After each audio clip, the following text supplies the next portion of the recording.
नमस्कार मित्रों, मैं डॉक्टर रवि। अपनी पुस्तक अपने आप को पहचानो की 5वीं कड़ी द पावर ऑफ साइलेंस लेकर आया हूँ। इस चैप्टर में मैं मौन के बारे में बताऊंगा। मौन साधना सबसे बड़ी साधना है। अपने आप को पहचानने का सबसे बड़ा साधन है मौन, साइलेंस। मौन होकर हम अपनी ऊर्जा को बचा सकते हैं।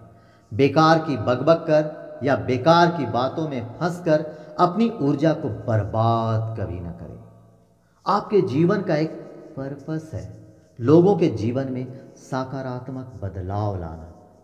तो आपको अपनी ऊर्जा को बचाना होगा, उसे यूं ही बर्बाद नहीं करना होगा। आपके हर एक शब्दों की एक कीमत है। अपने शब्दों की महत्ता को समझें और जरूरत पड़ने पर उसे ब्रह्मास्त्र की तरह प्रयोग करें। मौन के लिए जरूरी है पहले आपको एक ग्रेट लिसनर बनना होगा। हाँ दोस्तों, मौन के लिए जरूरी है पहले आपको एक ग्रेट लिसनर बनना होगा। ग्रेट लिसनर आप तभी बन सकते हैं जब आप में सुनने की क्षमता आ जाए।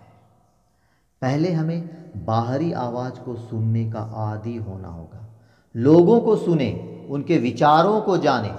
विचार जो आपको लगता है मेरे लिए उपयोगी है, उसे आत्मसात करें। गंदे विचार को बाहर ही बाहर गेट आउट करें। बाहर की आवाज जब आप सुनने लगे तो अब आप अपने अंदर की आवाज को सुनें। जब आप अपने अंदर की आवाज को सुनने लगेंगे तो आप में एक गजब का ऊर्जा का संचार होगा। यह ऊर्जा आपके व्यक्तित्व को एक नई पहचान देगा और आप लोगों के जीवन में ज्यादा सकारात्मक बदलाव ला सकेंगे। जब आप अपने अंदर की आवाज को सुनने लगेंगे तो आप धीरे धीरे मौन की ताकत को समझने लगेंगे।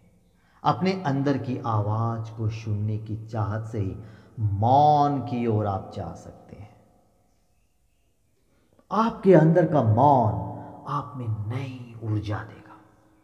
आपके अंदर के बेकार विचार से आपको साफ कराएगा।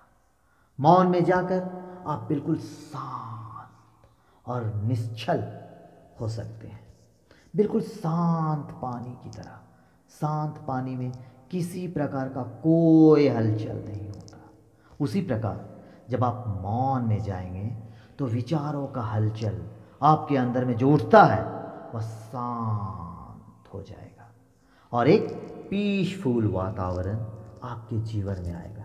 यह पीसफुल वातावरण आपके अंदर एक नई ऊर्जा और ताकत देगा और आपको एक महान व्यक्ति के रूप में स्थापित कराएगा।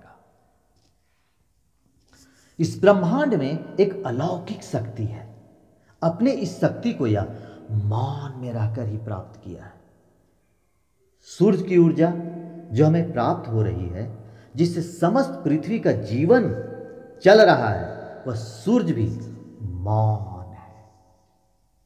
बदले में न तो कुछ मांगता है और न ही यह जताता है कि मेरे ऊर्जा से ही तेरा जीवन संभव है। इसलिए वह सूर्य एक देवता के रूप में पूजे जाते हैं।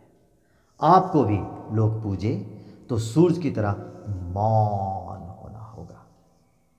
जब आप मौन होना सीख जाएंगे तो आप बेहोशी से होश में आने लगेंगे। आप जो काम करेंगे उसका एक पर्पस होगा और आप होश में रहकर काम करेंगे। आपके काम का परिणाम क्या निकल कर आएगा उसका आभास आपको पहले से ही हो जाएगा।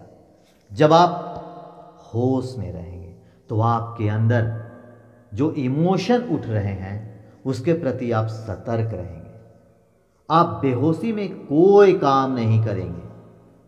अंधकार में ही सृजन है। हाँ दोस्तों, अंधकार में ही सृजन है। अतः पहले अपने अंदर जाना होगा, खुद को झांकना होगा। खुद को झांकने के लिए मौन होकर अपने अंतरतम की गहराई में जाकर खुद बनना होगा। जब खुद बनोगे तभी पनपोगे। हम मौन में जाकर अपने अंदर की आवाज को सुन पाते हैं। मौन में भी एक गुंज है। यह बाहरी आवाज से अलग बहुत ही शक्तिशाली गुंज है। यह गुंज ओमकार है। हम जब अंदर मौन में जाते हैं तो ध्यान की ओर बढ़ने लगते हैं। ध्यान की ओर बढ़कर हम अटेंशन की ओर जाते हैं। यह अटेंशन हमें शून्यता की ओर ले जाता है। शून्य में आकर हम एकाग्र हो सकते हैं। हमें भटकाव नहीं आएगा और फिर ऊर्जा से हम भर जाएंगे। शून्य की इतनी ताकत है कि जिस संख्या के आगे यह शून्य जितना ज्यादा लगेगा, इस संख्या को महत्व और शक्ति उतना ही बढ़ता जाएगा। अतः हमें मौन में जाकर शून्य होना होगा। हम में एब्जॉर्ब ग्रहण करने की क्षमता बढ़ जाएगी। हम में स्वीकार करने की, एक्सेप्ट करने की क्षमता बढ़ेगी। हाँ दोस्तों, हम में स्वीकार करने की, एक्सेप्ट करने की क्षमता बढ़ेगी।